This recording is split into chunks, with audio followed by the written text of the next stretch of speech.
if we weaken men, then if they become weak enough, they'll no longer be a threat. And I argue that point absolutely. I think the most dangerous men on earth are the weak men. And if you look at men who have no emotional control, because that's what they're trying to teach us to have. They're saying, listen, you're a man, you're allowed to just cry all the time and have no emotional control, no stoicism, just react to your emotions. You know what happens when you tell men to just react to their emotions? Anger. You have school shootings. Weak is not good. The people who shoot up the high schools, they're weak. You have rape, you have violence. That's what happens when you tell men to have no emotional control. And life is a very difficult process. You're not prepared for it unless you have the capacity to be dangerous. Those who have swords and know how to use them but keep them sheathed will inherit the world. You have to be powerful and formidable and then peaceful, in that order. And that's not the same as being naive and weak and harmless, which is what young men are being encouraged to be. I don't know a teenage boy who doesn't follow Andrew Tate. He's actually said a lot of things that my sons have found inspiring and I consider to be positive. He's not appealing to a tiny audience. You've got to bear in mind he had 4.7 million followers on Instagram. Just because he's not on Instagram anymore, that doesn't mean that every teenage boy in the country can't go onto Pornhub and see women being slapped and called the worst names under the sun. And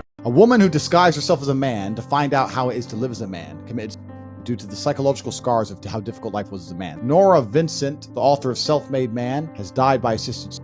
She was a radical feminist who believed men lived on easy mode and tried to prove it by disguising herself as a man for 2 years. Instead, what she found out is that men actually have it very hard, and wrote a book about her experience. In fact, the experience was so bad that she had to stop after 18 months because she was starting to hate women due to how bad the women treated her when she believed she was a man. It left her with psychological scars, which accelerated the end of her life. It's a very sad story. It is a sad story. But it does paint a picture about the world that we already know and that we try to help. It's time to reveal the honest truth about Andrew Tate. He actually dropped me a text message saying that he was going to be in London. So I went by myself, I got an Uber, and I went to go meet him. I trusted this person. I met him twice. He was very gentlemanly. He welcomed me. I sat next to him. He ordered every single cocktail on the menu. He ordered me a cigar to smoke. Nobody was misogynistic. Nobody made any uncomfortable jokes. Nobody tried again to touch me inappropriately or anything like that. Everything was very nice. I felt very comfortable. And then eventually I decided that I wanted to go home. And Andrew walked me out, got up like a gentleman, walked me to the front of the building, and he ordered me an XXL executive, the most over-the-top, extravagant Uber there is. He paid for it, and he said to the Uber driver, "This is my wife. Please make sure you look after her, make sure she gets home safely. Otherwise, he'd have him to deal with," which is totally different and in contrast to what social media is saying about him. They're saying that he hates women, he abuses women, and clearly none of that is true.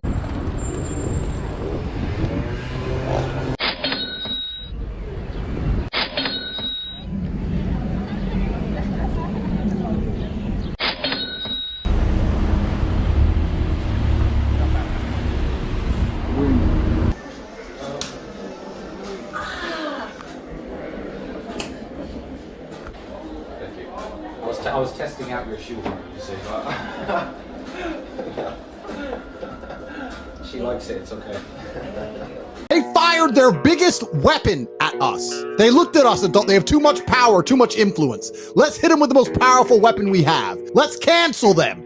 Let's close all their accounts. Let's make them vanish. Let's destroy their influence. That's the biggest bullet they have. Imagine shooting a man with your last bullet and he stands there, unfazed. Do I look canceled? From what I can see, we have 70,000 people watching us. I don't feel canceled. Do you feel canceled? Well, isn't that triple the number of our largest ever stream up until this point with Emergency Meeting Live? They have made martyrs of us. And let me tell you something. Let me tell you the mistake they have made. This is the only time in human history where the betas of Earth had power over the alphas. Before this, they had no power, but now they have a little bit of power. They can cancel you. That's what they can do. They can come along and cancel you. And everyone they've canceled so far ended up canceled. So they thought they could cancel the top G. It's the weapon that always works. They fired the bullet that never failed. I'm pretty sure many of you have seen a video of Andrew Tate being a woman. Here I am again for the second time. Yes, the woman he has beaten up, and the same woman who has made a statement is me. So I'm coming forward for the second time to just clarify and let everybody know it was nothing but a sex play, consensual foreplay that we like doing, that I was into, that I wanted. It was not abuse. There was no physical domestic violence happening. It was a consensual sex play. For Tate as well? That has happened to Andrew and his brother. They're freezing his credit card processing and bank accounts? Payment processors have rejected him. Yep, payment processors have canceled his accounts. Banks have cancelled them. These guys create new ones all the, like these guys are a resilient team. They have a whole team of guys that can help get around these issues. But it's like, think about that for a second. For everyone who doesn't think this is a big deal, if they don't like your opinions, they will take your bank account away. That's crazy. This is what we're dealing with. Andrew Tate is a product of the people who hate him the most. He was birthed because the left and the way that things have been swinging because of woke and social media and the way things have been moving for the past several years have swung so far left. Right now, you're starting to see the swing back and people saying, yo, we don't want any more woke bullshit. This is another thing about the world that a lot of people don't understand. It's disrespect that will drive a man to the most heinous of crimes. It's disrespect that starts the school shooter bullshit. It's disrespect that makes men go to jail for life sentences. It's disrespect. When you truly disrespect a man in a public and permanent way, that's when they switch. That's why I'm so respectful in public. You don't know who the f you're talking to. He might be on his last fucking straw. And you just disrespect it. You don't know. That might be the last time you heard it. I've had enough. You don't know. Disrespect is dangerous, right? And in a household where you're constantly disrespecting a man, he's going to end up depressed and sad for even accepting it. The system's so entirely rigged. You and me are both going to run for a position.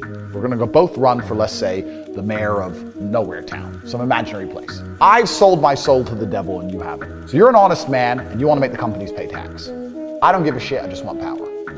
So the companies give me money.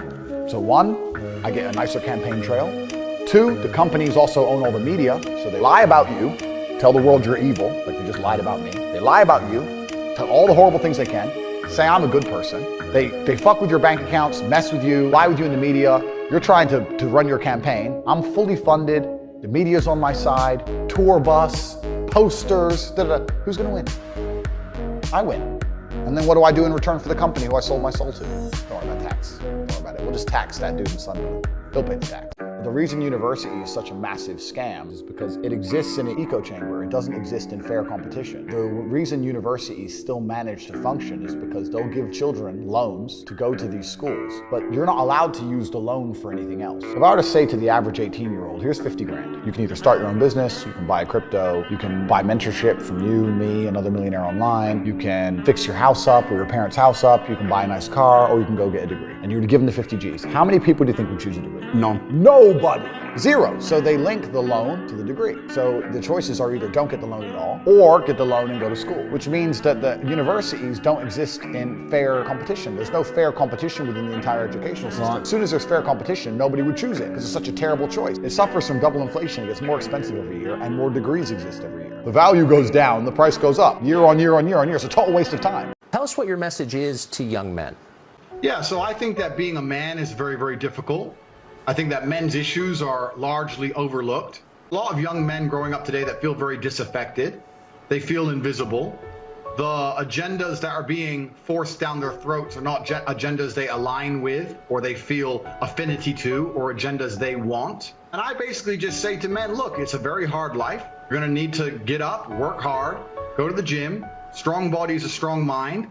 You're going to have to reject listening blindly to everything you're told, reject the slave mind, think for yourself, get a strong network of brothers, work aside them, don't tolerate low quality people in your life, which means don't tolerate men who just smoke drugs and play video games, and try and build and create a reality full of high quality people in which you can resist the programming that the Matrix tries to influence you with, and grow up truly happy. I bought an Aston Martin DBS 3 months ago. I pulled up outside the hotel, I bought it in London. I pulled up at the hotel, I parked in the double yellow, I left it there. Traffic warden was right there. So I'm gonna give you a ticket. And I said, bro, have you ever seen James Bond look for parking? Give me a fucking ticket. Stayed in the hotel for 4 days. Ticket. It came out to a window, it was on my Instagram before they deleted it. A window of tickets. How do they enforce those tickets? Well, we said they'll take your home off you, right? I don't even own that car. And the car's not in the country anymore. It's sitting in my house in Bulgaria. So now what the fuck are you gonna do?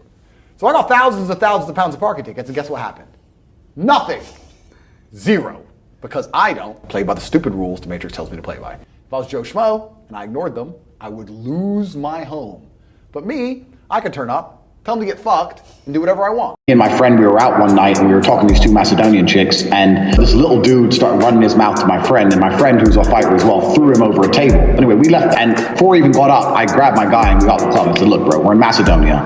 We don't know who's who. Let's just go home. Next morning, I'm having my breakfast. These two dudes come over to me and they said, oh, hello. I was like, hello. He goes, we're here to kill your friend. I was eating my breakfast. I said, what? They go, we've seen the camera. You did not do anything. It wasn't you. But your friend threw my cousin and we are here to kill your friend. We know you two are together, so you need to tell us his room or we're going to kill you. I texted him. He's like, what? I said, there's two guys here said they're here to kill you. He replies, LOL. I'm like, no, not LOL. The owner of this tournament, the organizer of this tournament was a Dutch guy. He was moving cocaine from Albania. He was connected big time with the Macedonians. So when he came down by coincidence, I went over to him and said, look, these two dudes are here to kill because of what happened last night. He called his Macedonian guy. They all sat around the table and they had this discussion in Macedonian. In the meantime, Kieran's worked out it's real and is sitting in his room, texting me every 3 minutes. Are they still there? Are they still there? They gave him like $8,000 or $9,000 and they left. A bullet is so deadly, not because of the amount of pressure it has, but because it's such a small surface. If you reduce the surface area, you increase the pressure. So what most people do when they throw a punch, they don't think about how their hand lands. Stay still. If I land with the flat of my hand, or if I land with one knuckle, you feel the difference. It's the same amount of force. So if you whack, whoosh, and it's one knuckle, it snaps the bone. It's a massive difference. It's massive. People don't know. Mike Stutchbury, that's him. This dude, he started running his mouth to me on Twitter because he didn't like me telling the truth about the world, telling me I'm misogynist and all this shit, and just running his mouth to me. And by absolute freak coincidence, someone's like, you know he lives in Luton, right? I was like, no fucking way. Which is where you were. That's where I'm from. Yeah. He's like, yeah, he lives in Luton. I was like, and then I was going back to London because I just bought a new Aston Martin Vanquish S. By coincidence, he just wrote some more shit. Corporate Tate, misogynist, feminist. I was like, fuck. So I drove to his house. So I went and knocked on his door and he started screaming out the window, I'm calling the police, I'm calling the police. I was like, bro, I just want to show you my new car. What's the problem? The police turn up.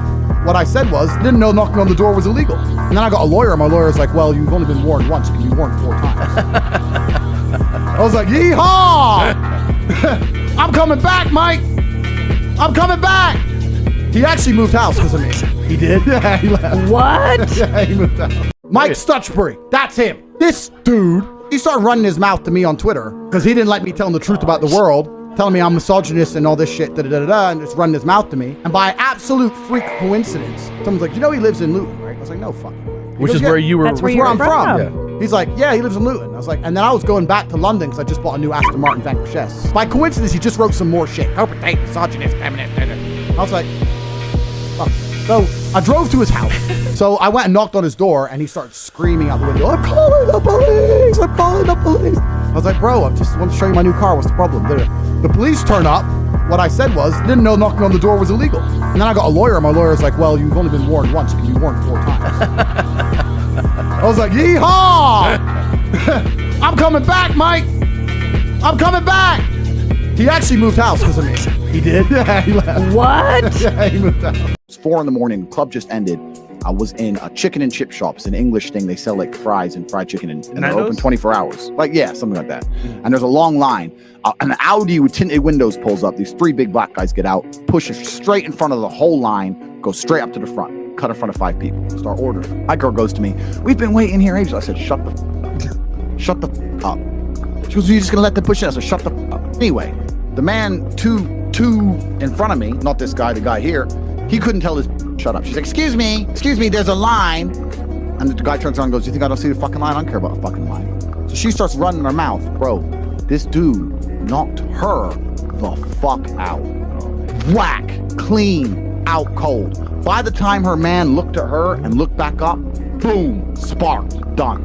Whoa, both of them. And I stood there and watched both of them just laid out clean. 3 dudes didn't even, fatalities, bro. It was, I wouldn't be surprised if they both have permanent damage. It was bad. If you experience trouble or trauma repeatedly from a particular type or color of person, you will naturally fear said group of people. And this is called racism. However, it's really pattern recognition. If I arrest 4 purple people and 4 green people every day, and 3 of the purple people are aggressive, and only 1 of the green people is aggressive, I will naturally be more wary of purple people. That's natural human instinct. It'd be impossible for me not to. I'd have to be a fool, an idiot, to, over years and years of my career, experience trouble with purple people. And then when I see a purple person, believe that the likelihood of them giving me trouble is exactly the same as a green person. Who was the first one to take you off? Meta.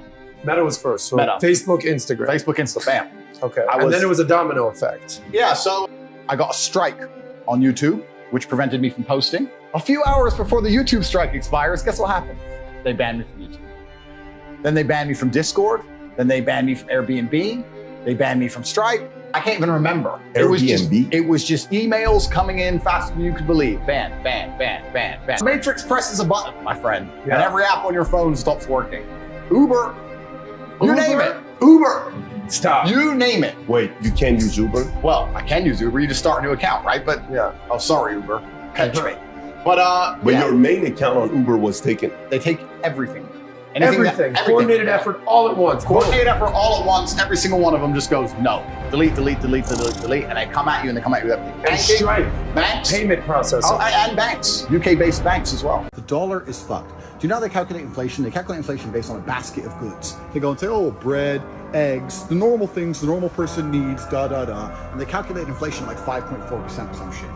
But that basket of goods, they just change. When they want to adjust what the inflation number is, they can just change what's in the basket to fuck with people. Do you know how I calculate inflation?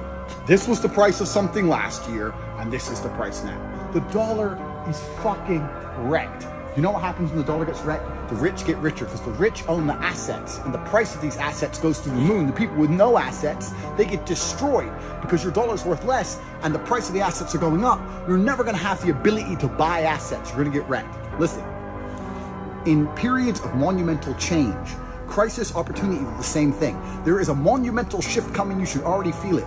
Just buying Bitcoin isn't enough. Just buying gold is not enough. This is a massive opportunity for you to create generational wealth. Airbnb emailed me and said, Mr. Tate, in light of recent media coverage, our values and commitments to inclusion mean you are no longer welcome to use the platform, something. And it was signed by a guy called David. I said, bro, I haven't used Airbnb in about 4.5 years. Like, why are you trying to feel included, banning me? I don't use your website. I don't know, they're just trying to jump in on the bandwagon. Let's ban him. I don't book your shit. I don't even remember making an account. They were desperate to ban me for some reason. Their answer to all this is, we need to tax the rich. Because they don't understand how money works. They don't understand how the world works. And they think that rich people are out here working some kind of job that you can tax. There may be a trust fund in Ecuador that owns a company in Singapore that might own a yacht that I can borrow. I don't own shit. So that's the first thing. The second thing, you have all these different jurisdictions around the world. It's extremely complicated. How are you gonna tax a rich guy? He has houses here, houses there, company here, company there, all the companies making a loss. Does Starbucks pay tax? No, Starbucks supposedly doesn't make money. Supposedly Uber's never made profit. An app on the phone with millions of cars around the world and people working endless hours for them and them getting a cut of it to run an app. Supposedly they've never made profit, never paid a penny tax. Funny how that works. What is a woman? What do you think about her response to what a woman is? I think I am a woman. I just decided to come on InfoWars to do it. I've decided to come out as a woman because how I look obviously has no bearing on the fact of what gender I am. So what are your pronouns then for the next 2 hours? King and Lord. I'm going to stick with King and Lord. All right. My appearance has nothing to do. So, I mean, when I was thinking of transitioning, I thought I had to look like a girl. But it turns out I don't. I can keep my shaved head and my beard because if you assume I'm a man for those reasons, you're a bigot. Right. Also, I thought I'd have to have sex with men, but that's not, I realized I can be a lesbian woman. No, you can just identify as a woman. I can identify as a woman, and I can be a lesbian woman, and I can continue to have sex with women as before. So I don't have to change my appearance. I don't have to change who I have sex with. I don't have to change basically anything about my life. I can just be exactly the same as I am now, but I am now officially a woman, because if you do not agree with that, you are a bigoted individual. So I think anyone who decides they're a woman gets to be a woman. Anyone who decides they're a man gets to be a man. Come on, W. Tate. I was in England, I was driving. A car didn't see me, came out straight in front of me. I slammed the brakes, fishtailing on the back, and I went straight into the car. And it's her fault she came out in front of me. And when I must have hit the car going maybe 50 miles an hour, 80 kilometers an hour, and I went over the car. I had full leather, full helmet, everything. And I landed on the ground, and I was winded, like, I couldn't get my breath, I was winded. But I managed to get up, I got up, and I remember looking at the woman, and she had no idea what happened, and the look on her face, she had the most stupid look on her face, because it was the shock. So she's sitting there like this, like, yeah. And I swear to God, I looked at her and thought, I cannot let someone this stupid kill me. I don't want to be dead because of this moron. I was like, she looks like a fish, like a I cannot die. I need to die. 10 tigers attack me, and I fight 9, and the last one, bro. Yeah. In Canada right now, there's a transgender woman who was a man and decided to become a woman. Still has a Yes. Went into a beauty salon and said she wanted a bikini wax. And they said no, because you got to play with your I'm a married woman. I'm not playing with another man. and she, the transgender, said that's transphobic and bigoted because I'm a woman. And sued her. And she is now in the Supreme Court. And we will find out in the next few days. The government of Canada might force a woman to wax another man's by force to prove something about equality. What world do you want your wife to touch another man? That's what I was saying. How would you feel if your wife touched your balls? And this is how far the West has fallen. Who the fuck wants to live in America? Why wouldn't you want to live amongst the fairy tale? Like people always say on Twitter, hey man, if I make money, I'm gonna move to Miami and do what? Fuck whores, get chlamydia, go party, bro. Yeah, party, yeah. What is in Miami? Compare it to this. Look at the absolute beauty of ancient civilization. And what's most amazing is you can live here and you are like 3,000% safer. No one's gonna kill you, no one's gonna rob you, no one's gonna shoot you. It costs less to live here than it does in America. I was in Big Brother. There's two separate houses. I was in the separate house at the beginning. I walked into the main house after about a week and I sat everyone down and told them they're all snakes. I want to have control. So I thought by going in there and telling them all that they're all a bunch of snakes and none of their friends are actually their friends, it's going to cause mass mental breakdown, and amongst the chaos, I can take control. A couple of the men tried to get aggressive. When they took me into the diary room, they said, look, the rules of the house are they're not supposed to touch you, but you've upset people a lot, and we need a guarantee that in the event of a physical altercation, you will wait for security to come in and break it up. And I said, no, if any of these men touch me, I will annihilate them. There's 5 of them and 1 of me. Do we remove 5 people from the house or 1 person from the house? They flipped the lever, and I had to go. I want to some bitches. Find some bitches we can f***. Yes. No. Me and you need to f*** some bitches. No. You can find bitches now, or in general. You just start thinking some bitches. They have to be pretty bitches, and they have to come here and we'll f*** them. You understand? Please. Alright, good. What day is it today? Monday. On Friday, we're gonna f*** some bitches. So start talking to some bitches and say, me and my man are gonna f*** you. Okay. Alright, good. You know, I was saying this to Tristan only a few weeks ago. I said, you know what, man? Before Instagram, before dating apps, imagine like you met a girl and she was perfect for you and you fell in love with her and like you broke up and you just never saw her again. You didn't know what she was up to. You didn't stalk her Instagram. You didn't meet her again you didn't message her. You just never saw her again. Isn't that crazy? Imagine how much you'd love a woman if you couldn't see like all these other bitches online and stuff. Imagine how true feelings used to be. Everything in the world, the modern world, is so diluted. It's all diluted down because there's unlimited option, right? It's interesting. It's an interesting way to view the world and think. The easiest way to manage fear is just to not think about the negative outcome. If you have to run to a burning building to save a child, if you're gonna sit there and think, what if I get trapped? What if I get set on fire? What if I die? You ain't got time for that. You just gotta go. I'm gonna win. I'm gonna be the best. Everyone's gonna love me. I'm gonna be rich. There's no chance I'm gonna lose, so it ain't even a risk. That's much easier than sitting there and actually thinking, okay, this can fire back in my face big time. So the guy sits up to me and goes, where are you from? I said, I live in Romania. I didn't say I was American. Didn't say I was English. I live in Romania. He goes, oh, okay. Why you're on my train? I said, it's your train? Why is it your train? He goes, oh, this is all mine. Then I start talking some shit. I said, all right, cool. And then he took my hand to shake my hand. He goes, oh, this is all mine. Did it like this. He took my hand and he went and he looked at my watch like this. And then looked at me. So I said to him, are you going to take my watch? And he kind of looked at me and goes, why you think I'm a thief? And I said, no, I've just been around the world. I understand how the world works. And he asked me then, he said, what's your job? I said, I'm a fighter. I'm a kickboxer. He said, oh, you're a kickboxer. For who? And I told him the organizations I fought for, etc. I definitely didn't scare him. He wasn't scared of me kickboxing, but I think he respected me. Right. Oh. And what's funny about the world is that when you're a fighter, you get a lot of respect from people. And I think he changed his mind. And he said, okay, have a nice time. And he goes, number 13. That was the carriage number me and my brother were in. So we already knew what carriage I was in. Yeah. So he's a bro. What are your thoughts on girls who get with a guy's friend right after ending things with him? I think that's the man's fault. I think that's the man's fault because I think that, firstly, 99% of most of the problems in the world are men's fault. I don't think women are at fault for anything. Because I could have the most beautiful girlfriend in the world. Me and her could break up. And the chance of her sleeping with my friend is less than 0%. If you're the kind of man who's rolling with men who will fuck your girl after you split up with her, then you deserve everything that happens to you. Any man who would snake his boy for a girl is the kind of guy who has the kind of friends who I wouldn't even associate with. There's endless videos on TikTok of people going up to women on the street going, what do you think of Andrew Tate? Do you know who Andrew Tate is? Sadly, yes. The girls will say, I hate him, I hate him. They say, why? How do you feel about him? I do not like him. He talks bad about women. And then they say, what does he say bad? Why? Give me a reason. He's... Yeah, exactly. He's... Every single one of them goes, can't remember. They don't even know. They're NPCs. The man who works in Starbucks, who's sad all the time, you won't reply to him. Neither will any other female. So for women to come along and pretend they give a fuck about the fact that most men are basically invisible. There is not a female on the planet who's invisible today. You can be a 4, overweight, fat, you'll still go to the club and get attention. 99% of the men go to the club and nobody even fucking talks to them. If they try and talk to a girl, they get blanked and ignored and told to Most men are absolutely and utterly invisible. Most men don't even fucking exist. They send 10,000 DMs and never even get read, let alone replied to. If a guy who wanted to have days off all the time, he never would have got important enough in the first place to attract a woman like you. And that is the reality. As a man, it's player versus player. It's ultimately competitive. And as a man, you have to outcompete the other men who are prepared to get up and do it anyway.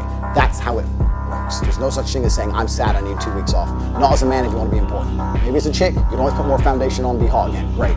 Not as a man. You want to be important as a man, you have shit to do.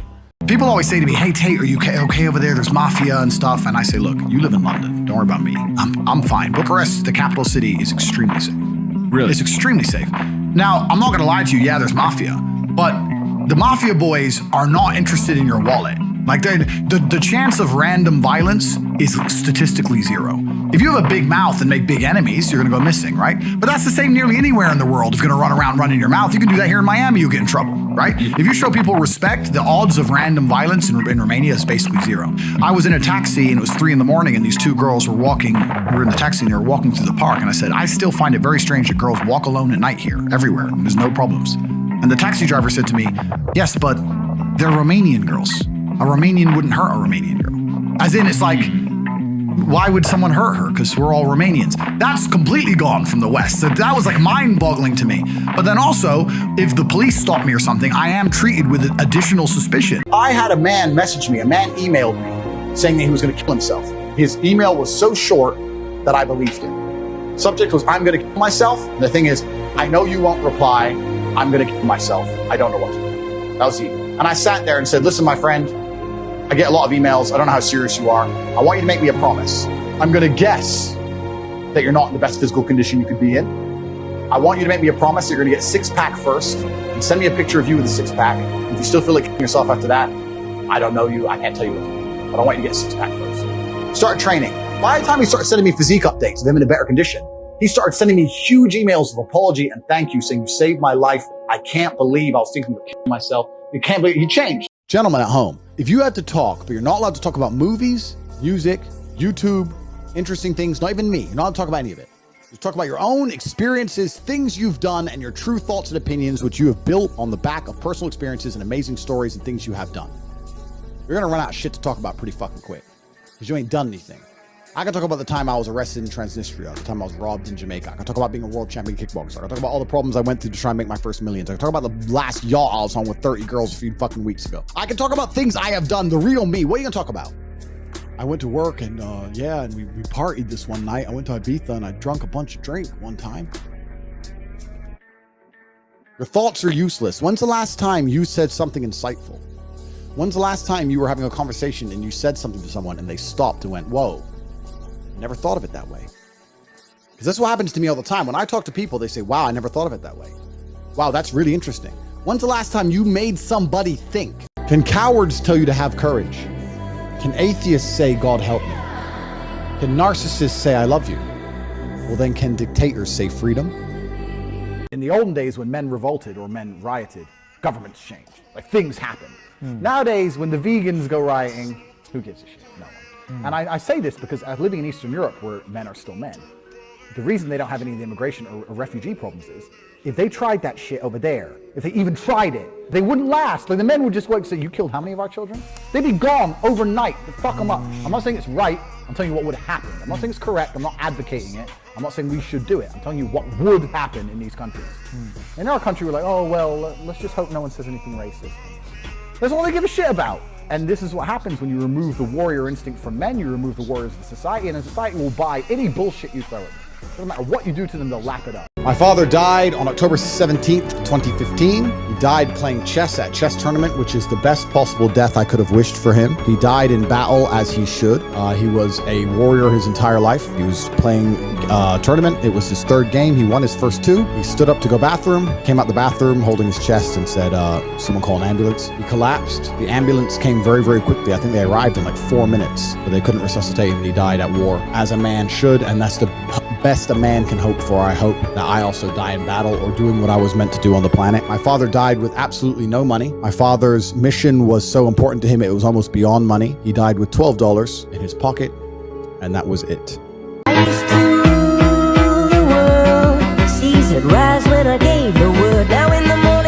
Looking good, young man. You hit hard. I'm very, very impressed.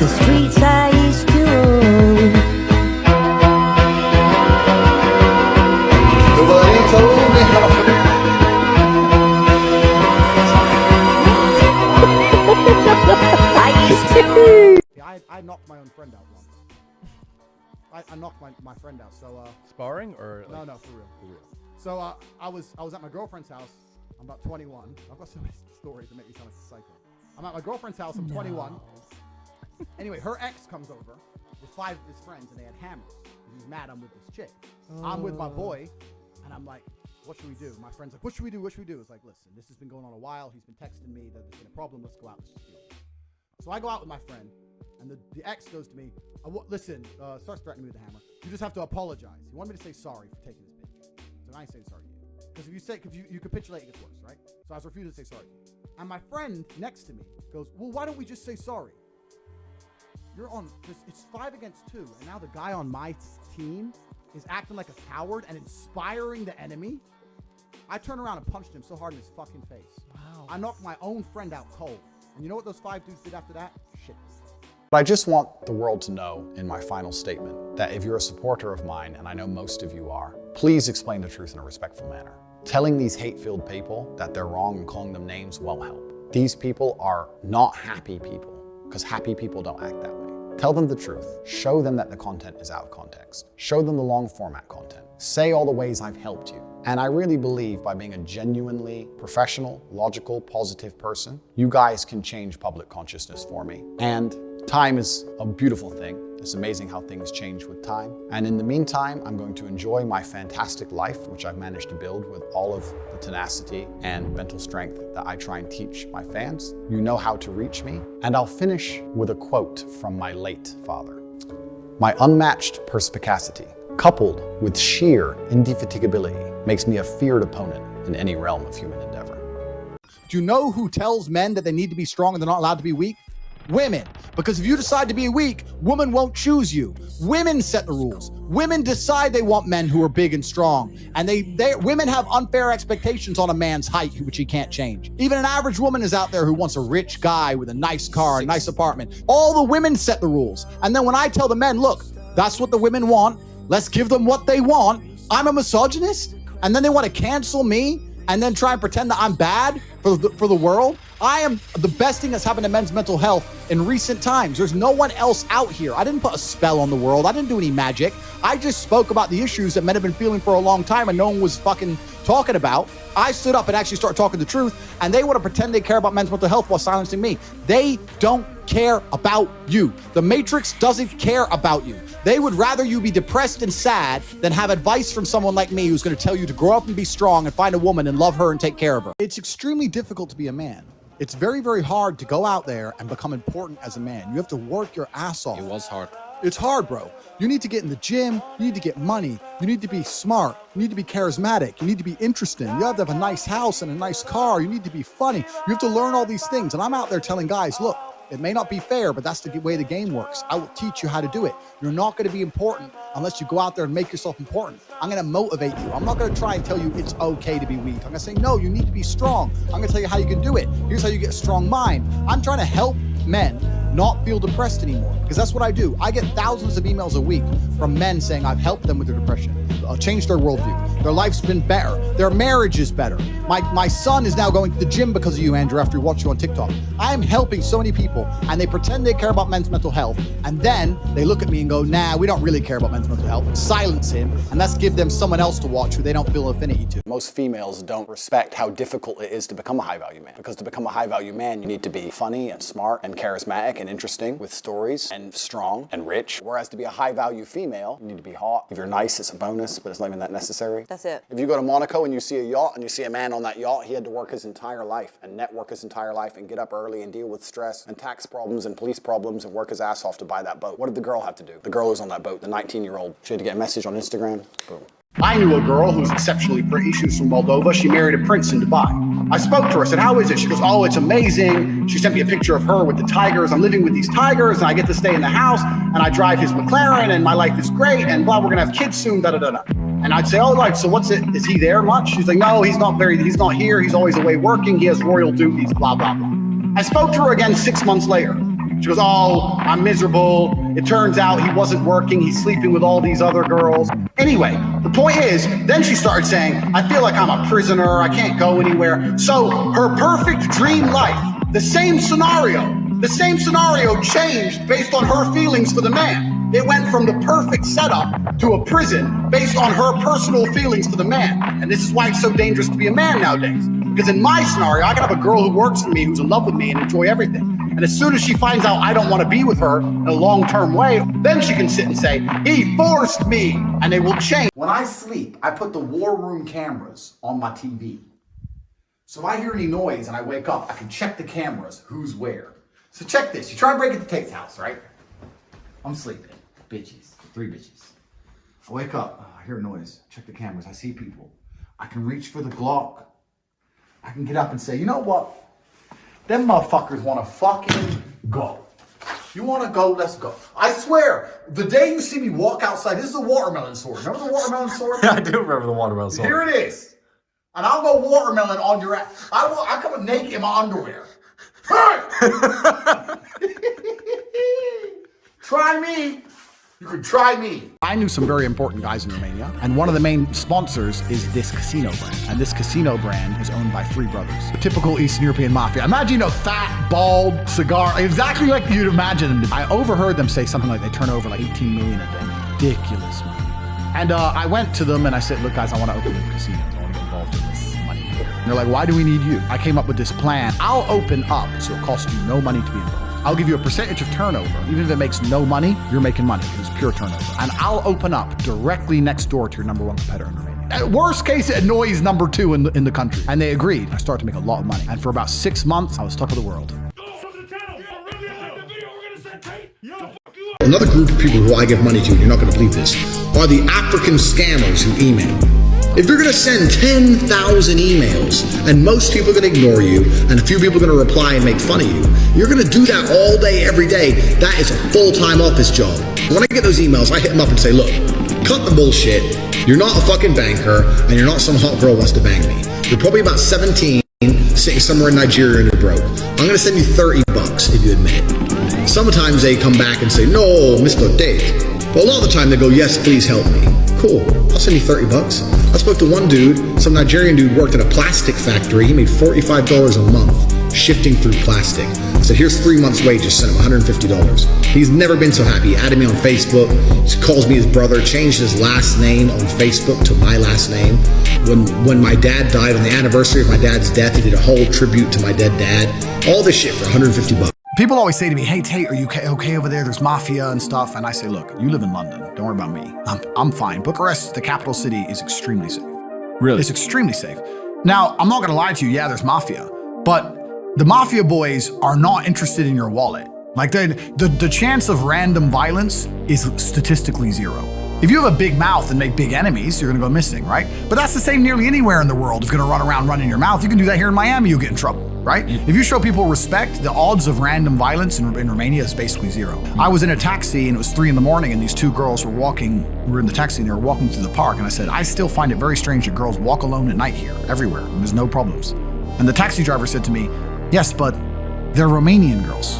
A Romanian wouldn't hurt a Romanian girl. As in, it's like, why would someone hurt her? Because we're all Romanians. That's completely gone from the West. So that was like mind-boggling to me.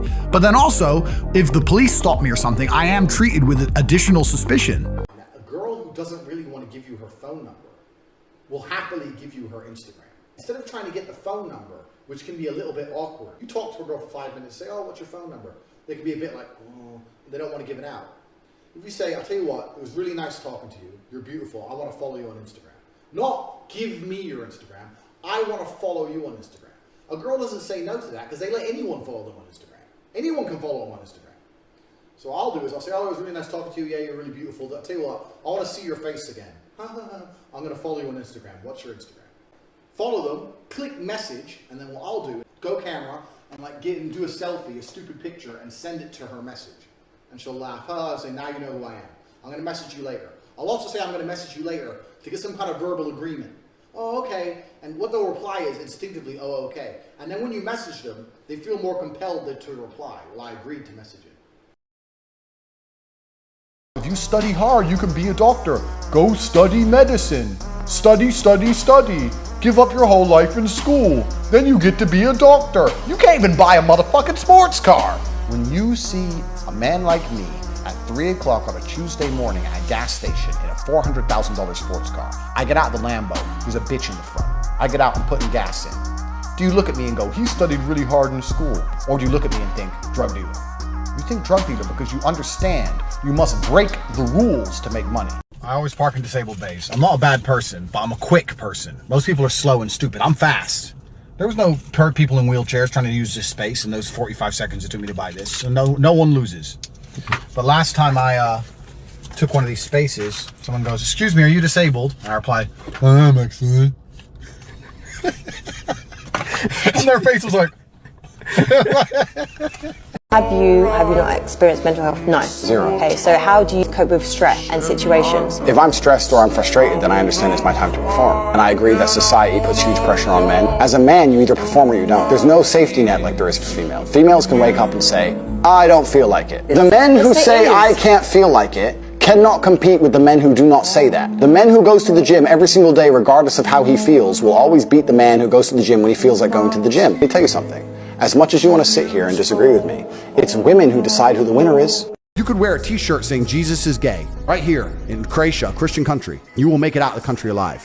I dare you to do the same thing with the Islamic Prophet. I dare you to do the same thing. You wouldn't make it out of a Christian country alive, an Islamic country alive. Even in Christian countries, you are not safe to do that. You do not disrespect their beliefs. I don't think most women can actually genuinely understand how lonely the majority of men are. And you need to truly understand, if you're Joe Schmo, average in nearly every way, in Starbucks working, you ain't getting a DM ever. You girls will never be lonely. As much as you might be unhappy with the possible suitors, you can at least fuck about and flirt if you feel sad. There are men out here in the world who have genuine loneliness. And I can prove this statistically. Why do you think it's all the men killing themselves compared to the women? What's your opinion on transgenderism and the whole issues surrounding that at the moment? If you live 50 years as a man and then wake up on a Tuesday at 11 a.m. and decide you're a chick, you have a mental illness. And it's really that simple to me. Because no matter what you try and do, you are never going to be a woman. You are still a man trying to adopt the appearance of a woman. When I was with my father, if he needed your phone number, he'd ask, what's your phone number? And you'd say it once, and that was it for the rest of his life. You tell him an address, that was it for the rest of his life. He never wrote anything down. He never had to repeat anything to him. My father, when he died, someone messaged me who was in, because my father was in the CIA, he held the CIA record for the fastest assimilation of a foreign language. My father learned Russian within 2.5 weeks from zero. Like, really? He would just read a book. He'd just read the dictionary. I didn't have what he had. Like, he was complete. He remembered every chess game he'd ever played. So you could be sitting there and he'd say, oh, I played him in 1982, and he'll just go through the whole game. Or he could beat you at chess without looking at the board. So you'd have a board in front of you and say E4. He'd be in another room, C5, Knight F3, Knight C6, and he'd be cooking dinner and he'd fucking smoke you. Really? Yeah, it's crazy. You played a lot as a kid. I was state chess champion age 5 in Indiana, the under 16s. I was the youngest to ever win it. I was sitting there across from some 16-year-old. When you're like 5 and a half, that's scary, right? And I remember when I beat him, he cried. That made me happy. I was like, ha ha. Women confuse this very often. They talk about the fact that men have all the power, men make all the money, men are in charge, and we oppress women.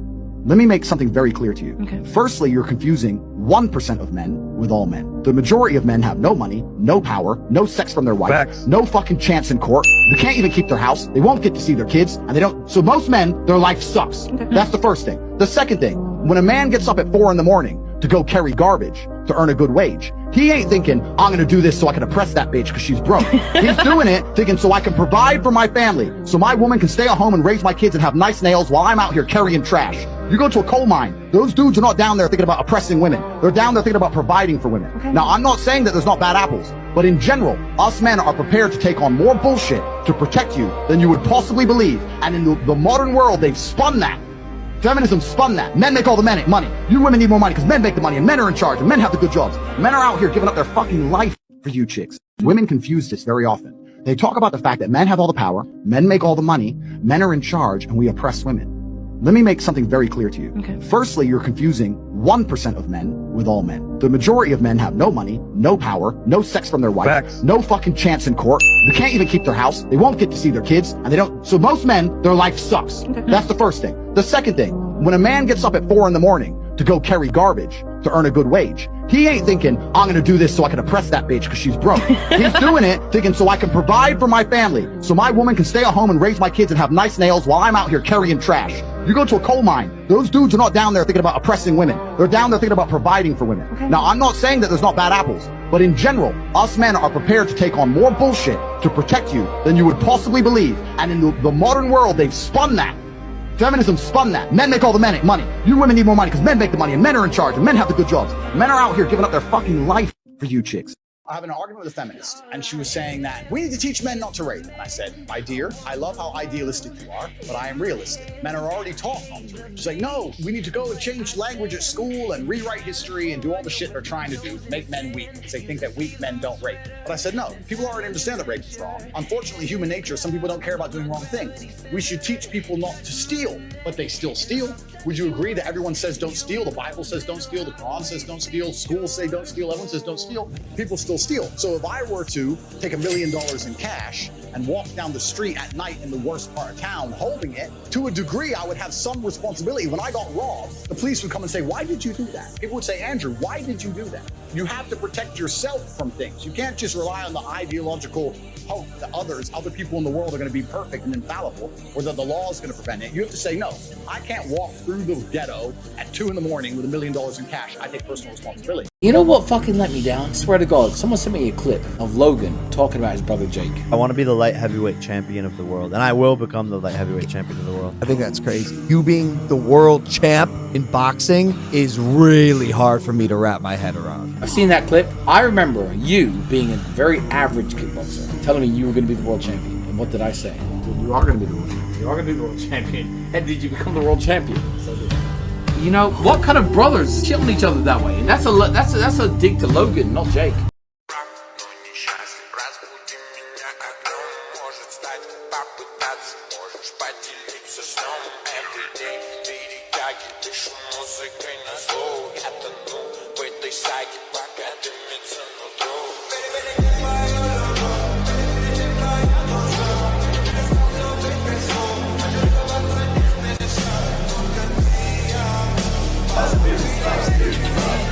He was in jail for more than 90 days and doing 7,000 push-ups is considered pretty low. When I was in jail, I did 7,417 push-ups. Flexing his push-ups was not Andrew Tate's intention right there. His intention was to pass a secret message. Abu Hurairah reported Allah's messenger as saying, the world is a prison house for a believer and paradise for a non-believer. And if you look below, Hades number 7,417.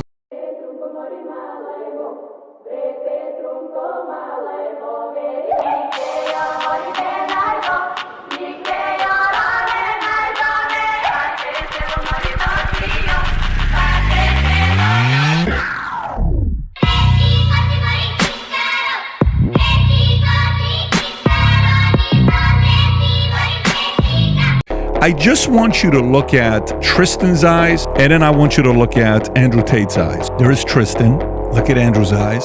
So if you play poker or if you study body language, you see where they're at, what they're thinking. I sense peace, rage, strategy, next 15 moves, and I sense an element of unpredictability. But most importantly, you can tell these guys have gotten closer the last 3.5 months ever since they've been in the... How did your dad die? Yeah, he was playing chess. He was sitting at a chess tournament. He had won his first 2 games. He was in the middle of his 3rd game, and he was winning. It was a winning position, and he stood up to go toilet, went in the bathroom, came out about a minute later, said call an ambulance, and unfortunately passed out and never woke up again. So, and the ambulance got there quickly. They got there in like 3 or 4 minutes. Yeah. Really close by. So he died at the chessboard, which I actually think is good. That's where... I think that's a beautiful story. He lived his whole life at the chessboard, and I'm glad he died at the chessboard. But you know what's funny? I'll tell you a story about his funeral. My dad died when I was in Romania, and I had just moved my business from London to Romania, and I was in this apartment with 6 girls, and we were supposed to work, and I just bought all the new equipment, and I had to leave England, and I bought this new house, and I spent all my money, right? I was supposed to go to his funeral, so I was gonna have to get up and leave Romania, fly all the way to Alabama, stay in America for a few weeks, and then I knew by the time I came back, all the girls were gonna quit or leave, all this kind of thing. So I had to make a big decision. I had to make the choice whether I stay there and focus on the business or go to my dad's funeral. And I remember my dad's lessons. My dad would have been furious if I fucked up the financial stability of the family and of my mother and of my brother to just go to his funeral. I made the choice to miss his funeral, to take care of my mother, to build my empire. It's paid off fantastically. To this day, my mother's still retired. I did the right thing. And I know my father, if he's looking down on me, would be very, very proud of me because I made the logical decision. The biggest mistake most of you are making. You should be hungry all of the time. You are an animal. Do not forget that you exist in 2 realms simultaneously as an individual. You exist with your evolutionary biological makeup as an animal and also the societal version which has been constructed. They're different things. But as an animal, your body is designed to perform at best while you are hungry because you're supposed to be hunting for food. If you're full of food, you're going to be lazy and lethargic. You should always be a little bit hungry. Even after I directly finish a meal, I'm a little bit hungry because I don't eat enough that week. If you're a fucking G and your chick is down for you and she has a personality disorder, she's going to be more down for you. All these men who are out there and they're murdering people and their wives help them hide the bodies. Do you think those are normal women? No, they're women who are fucked up. They fell in love with this guy. Oh, he chopped this guy up and I helped him move the body up. These are weirdos. You want weirdo chicks. You just want to make sure they're completely down for you. The girl who's going to shoot back at the cops, who's going to come visit you every day in jail for 12 years, who's going to tattoo your name on her skin. None of these girls are normal. They're all weird. And that's exactly what you want as a man. You want undying loyalty. If I lost a chess game, for example, there was a chess tournament. It was 7 hours drive. We drove 7 hours. We stayed up all night. I stayed up with him. I played chess in the morning. I lost. I only had 2 hours sleep. And when I lost, I said, oh, because I was tired. And my dad made a very big point of saying, look, it doesn't matter if you were tired. Your excuse has fucking nothing to do with the win or the loss next to your name. You've lost now. No one's going to say he lost but he was tired. They're going to say you lost. And this is the truth about excuses in general. Any excuse you can fabricate. Nobody cares. The universe doesn't care. Did you win or did you lose? Life is binary. Did you survive or not? Do you know what girls are more scared of than losing a man they like? They're more scared of having the man they like but he doesn't like her anymore. So what will happen if I put a girl in those kind of scenarios and she doesn't act right or doesn't make the right choice? What I will do, instead of actually getting rid of her, I'll keep fucking her, but I'll fuck her different. No kissing anymore. You understand? You understand? She's gonna feel it different. And afterwards she's gonna be like, you don't love me anymore, do you? It's no longer intimate on any level. She got fucked. And then afterwards she'll be like trying to give me a hug. I'll be like, oh wait, gotta go out. And I'm gonna change on such a small level. That will hurt her more than even losing you. The reason guys can't do that is if they fuck a bitch again, they fall back in love with a pussy. Would you fight Mike Tyson? Again, no, because he's now old. And it would be an absolutely tragic shame to knock out an old version of his prime self. That doesn't feel fair. Prime Tyson would have ripped me apart in a boxing match. I'm not a boxer. Perhaps if I was a boxer and I was heavier, maybe I can make up a bunch of stories. But the truth is I'm a kickboxer and it's his rule set and he was Mike Tyson. He would have beaten me, so to beat him when he's past his prime just feels dishonorable and I'd feel dirty for doing that. So there's no amount of money on the planet that could convince me to fight Mike Tyson. I think all men, I can't talk for women, I think all men to some degree are biologically, we are obsessed with power. We want power. We don't want to be rich, we want influence. We want power, we want people to listen to us, we want to be important. And money helps with that. So this is what everyone wants. The problem with power is that it corrupts. And the reason that power corrupts is, I actually heard someone else say this, it was John McAfee, and it was extremely intelligent, so an amazing way to explain it. He said, why is every single person in power using it negatively? Why are they all corrupt? And he said, it's very, very simple. Every single human being is double-edged, right? You have a side of you which is loving and forgiving and good, and you have a side of you which is greedy and horrible and negative. And the point he's saying is that power only feeds one side.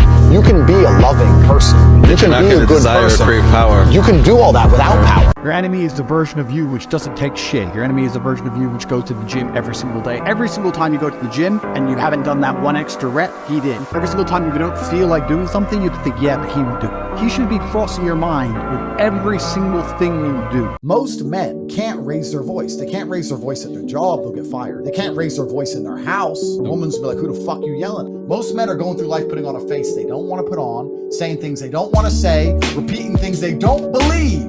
And we all know that lies are a sin, gentlemen. And you are lying to yourself and everyone around you. I live with true intent. If I tell you I like you, I like you. If you come up to me on the street and I'm like, oh, hey, G, I wish the best for you. I wish the absolute best for you. If I dislike you and I punch you in the face, I meant it. I live with complete true intent. I have a pure heart. And I believe that's more important. And that's something that's so valuable.